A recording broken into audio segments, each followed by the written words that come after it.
Armel Oubadika, leader d'opinion évoluant au Congo central, natif de Mwanda. Vous venez de participer à la cérémonie des remises et reprises entre l'administrateur sortant et Madame Amina Panda.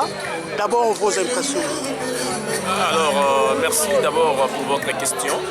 Je suis tellement satisfait, très content de cette cérémonie, d'autant plus que beaucoup de personnes n'avaient pas cru à la remise et reprise des animateurs de la territoriale à travers la République démocratique du Congo. Mais après les notifications que les ministres de l'Intérieur avaient déposées dans chaque province, cela a permis à ce que nous ayons aujourd'hui cette cérémonie de grande envergure pour notamment les territoires du Mwanda. Je suis satisfait d'autant plus que c'est une première pour ces territoires d'avoir une dame à la tête de ces territoires. Tous, nous savons bien les cœurs d'une femme reste responsable au regard peut-être de l'homme. La femme reste souciante de sa famille. Aujourd'hui, le territoire du Mwanda devient automatiquement une famille pour Madame Amina Panda, la nouvelle administrative, la nouvelle patronne de ces territoires. Nous pouvons être en joie, d'autant plus que ce qu'on attendait, c'est ce qui venait d'être fait. Quel est le défi à relever pour Madame Amina?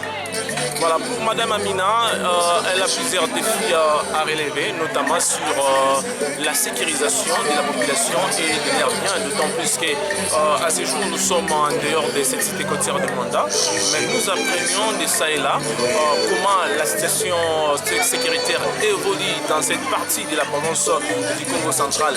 Elle a premièrement l'obligation de réduire tant soit peu les banditismes urbains qui gangrènent ces territoires qui comptent la province du Congo central.